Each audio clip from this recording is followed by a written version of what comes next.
कांच का ससुराल। जिनके घर कांच के होते हैं वो दूसरों के घरों पर पत्थर नहीं फेंका करते। ये कहावत तो सबने सुनी थी, लेकिन इस कहावत को सही होते देखा था आनंद शर्मा के मोहल्ले के लोगों ने। क्योंकि आनंद के घर में उनकी पत्नी नीलम के साथ साथ उनका बेटा आकाश और बहू सोनाली भी रहा करते थे। साथ में उनकी कॉलेज में पढ़ने वाली बेटी सोना भी। लेकिन परेशानी की बात ये थी कि आनंद जी के घर की बातें बहुत जल्दी मोहल्ले में फैल जाती थी और लोग मज़े ले लेकर उनके घर के बारे में बात किया करते थे। घर की दीवारें भले ही सीमेंट की बनी थी, लेकिन काम करती थी कांच की दीवारों का। यानी कि घर के अंदर की हर छोटी बड़ी बात बाहर आ जाती थी। एक दिन जब घर की बहू यानी सोनाली मॉर्निंग वॉक के लिए निकली तो मोहल्ले की कुछ आंटियों ने उसे रोक लिया। अरे तुम मॉर्निंग वॉक कर रही हो? अभी इतनी जल्दी तुमने ये सब शुरू कर दिया? लेकिन हुआ क्या है? आप लोग ऐसे क्यों कह रही हैं?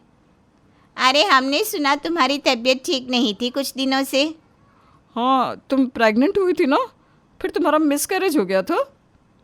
लेकिन आपको ये सब कैसे पता?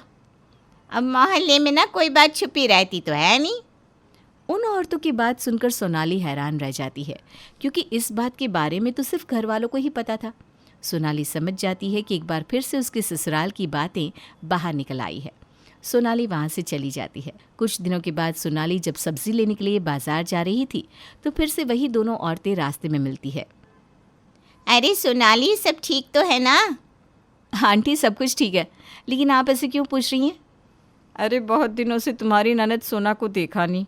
आजकल घर से बाहर नहीं निकलती कॉलेज जाने के लिए, हैं? ऐसी बात नहीं है, एक्चुअली सोना की छुट्टियाँ चल रही थी, इसलिए वो घर पर ही है। कुछ दिनों के बाद एग्ज़ाम होने वाले हैं ना। अरे सोनाली बहू, झूठ बोलने से क्या होगा? अब देखो, मोहल्ले में कोई बात छुपती तो है नहीं। जी, क्या मतलब? आप क्या कहना चाहती हैं?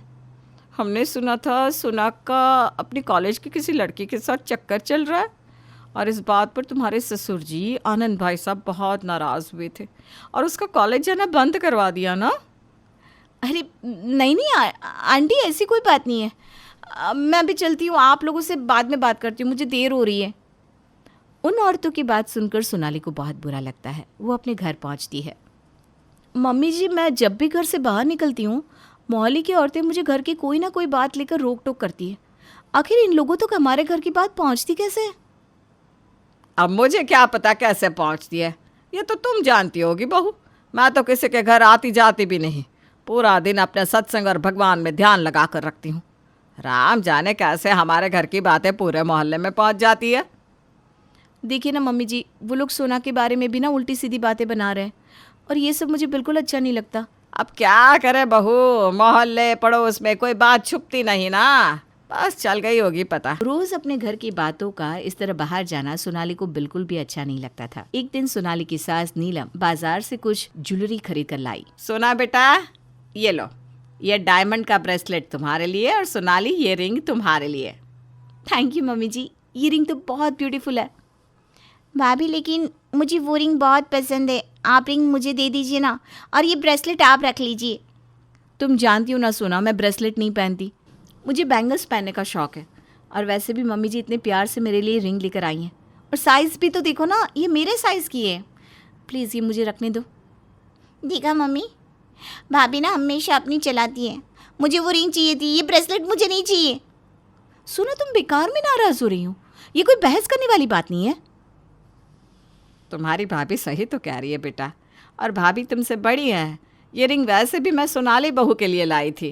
ठीक है मम्मी, आप तो सारा का सारा प्यार अपनी बहू को करना। वैसे भी बेटी तो आपको अपने सर पर बोझ लगती होगी ना। कि तुम मम्मी जैसे किस तरह से बात कर रही हो सोना, ये अच्छी बात नहीं है।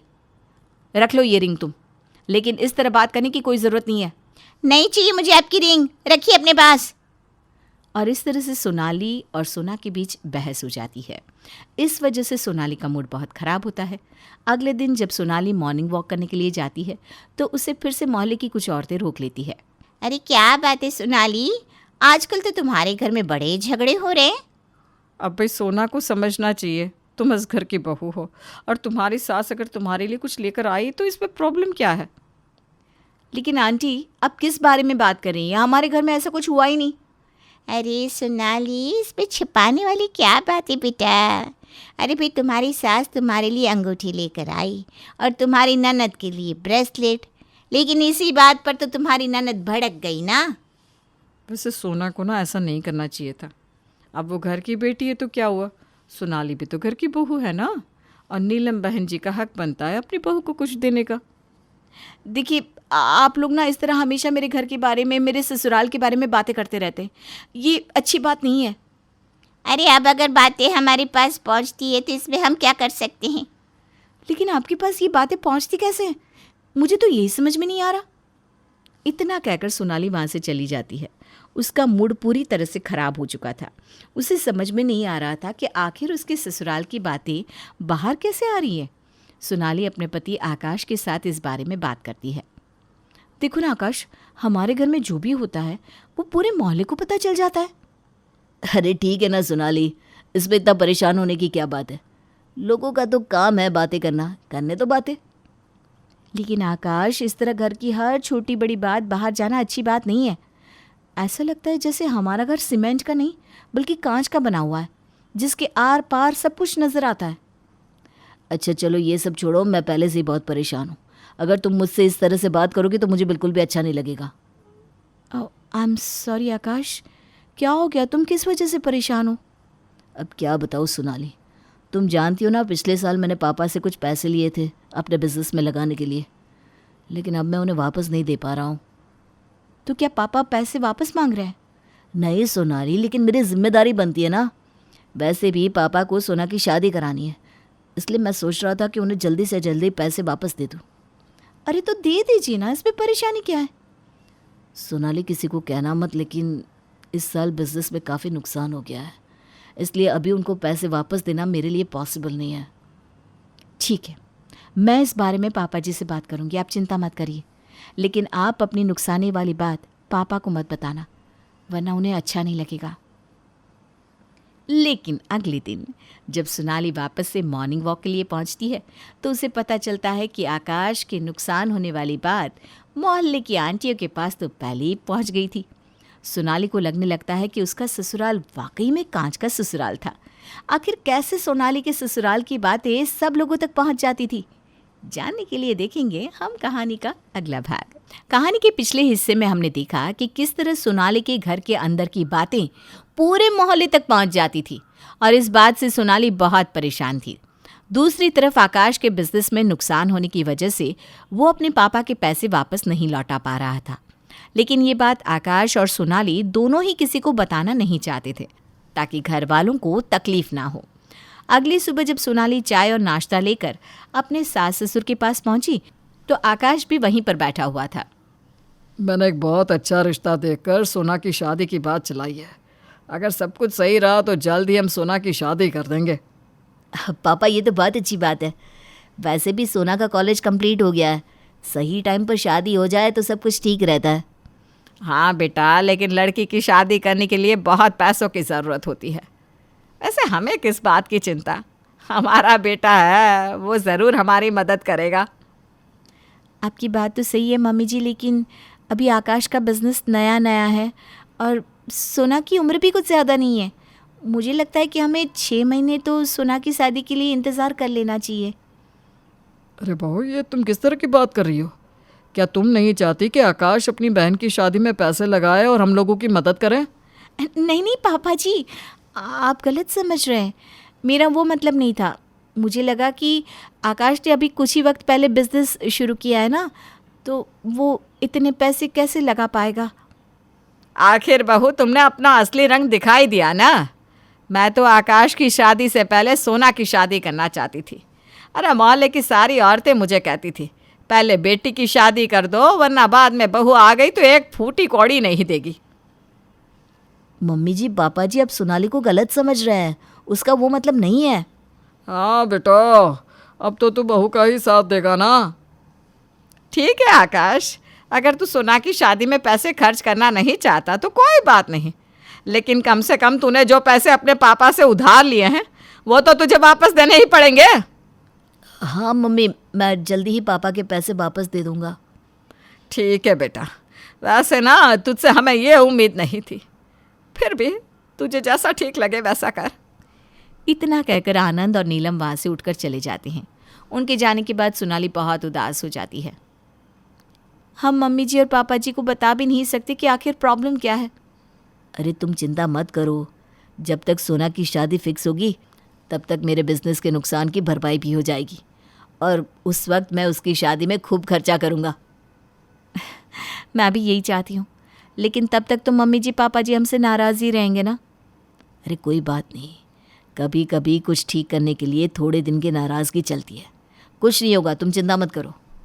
उस दिन के बाद से आनंद और नीलम दोनों ही अपनी बहू सोनाली से नाराज़ रहने लगते हैं। एक दिन सोनाली नीलम के लिए साड़ी खरीद कर लाती है और सोना के लिए एक बहुत ही सुंदर सा ड्रेस। मम्मी जी ये लीजिए, आपके लिए सिल्की साड़ी लेकर आई हूँ मैं। और सोना ये ड्रेस देखो, तुम पर बहुत अच्छा लगेगा। वैसे भी तुम्हारी सगाई की डेट पास आ रही है ना। रहने दो बहू, हमें तुम्हारे गिफ्ट की कोई ज़रूरत नहीं है।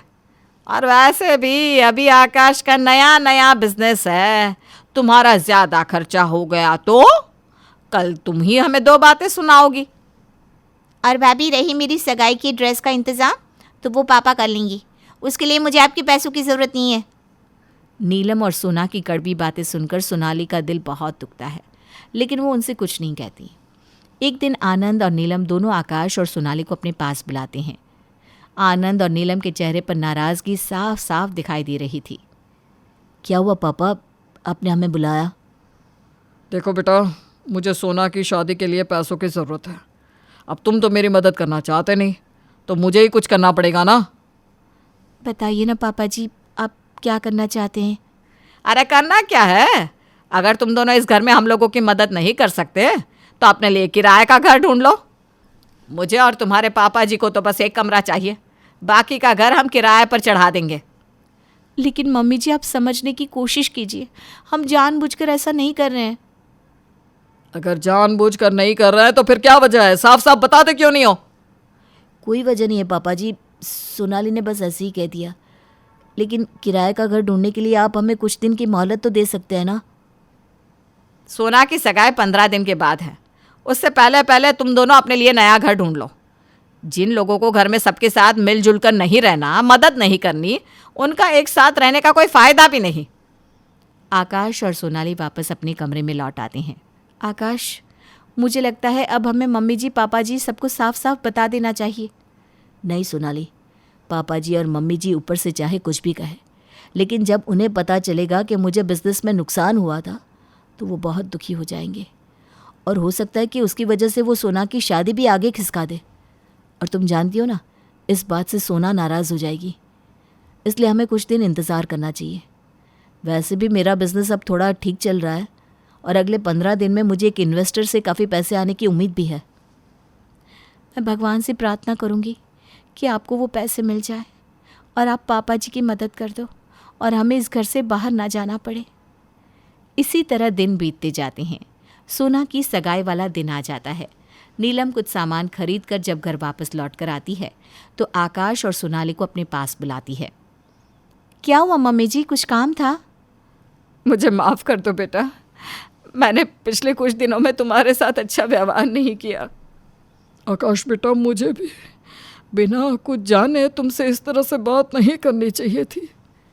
लेकिन हुआ क्या है पापा जी, आप और मम्मी इतना दुखी क्यों हो? देखो बेटा, तुम्हें अगर बिजनेस में नुकसान हुआ था तो ये बात तुम्हें हमें बतानी चाहिए थी ना। लेकिन मम्मी, आपको ये सब कैसे पता चला? मोहल्ले की औरतों से। हमारे घर की सारी बातें उन्हें पता होती है और तुम्हारे बिजनेस में नुकसान हुआ ये बात भी उन्हें पता थी। आज सुबह जब उन्होंने मुझे कहा तब मुझे इस बात का एहसास हुआ कि मैंने और तुम्हारे पापा ने पिछले कुछ दिनों में तुम्हें कितनी तकलीफ दी बेटा। हमें माफ़ कर दीजिए मम्मी जी, हम बस कुछ दिनों का इंतज़ार कर रहे थे। और वैसे भी कल एक इन्वेस्टर आकाश को बहुत सारे पैसे देने वाला है। जैसे ही बिजनेस फिर से आगे बढ़ने लगेगा हमारी सारी प्रॉब्लम्स दूर हो जाएगी। लेकिन हमारी गलती है बेटा, हमें तुम्हारी मजबूरी समझनी चाहिए थी। कोई बात नहीं पापा, मैं और आकाश तो शुरू से ही सोना की शादी को लेकर बहुत एक्साइटेड थे और उसकी शादी में बहुत खर्चा भी करना चाहते थे। एक तरीके से घर की बातें बाहर जाने का फ़ायदा तो हमें हो ही गया। मैं कुछ समझी नहीं मम्मी जी। अगर हमारे घर की ये बातें बाहर नहीं जाती तो मुझ तक नहीं पहुंचती, और मुझ तक नहीं पहुंचती तो मैं अपने ही हाथों से अपने बेटे बहू को घर से निकाल देती। नीलम की बात सुनकर घर के सब लोग हंसने लगते हैं। हाँ मम्मी जी, वैसे बात तो आपकी सही है। मुझे लगता था कि मेरा ससुराल कांच का ससुराल है, जिसके अंदर की कोई बात अंदर रहती ही नहीं। लेकिन आज इस कांच के ससुराल का फ़ायदा मुझे समझ में आ गया है। घर की बातें बाहर जाना कभी कभी फ़ायदे का सौदा भी बन जाता है।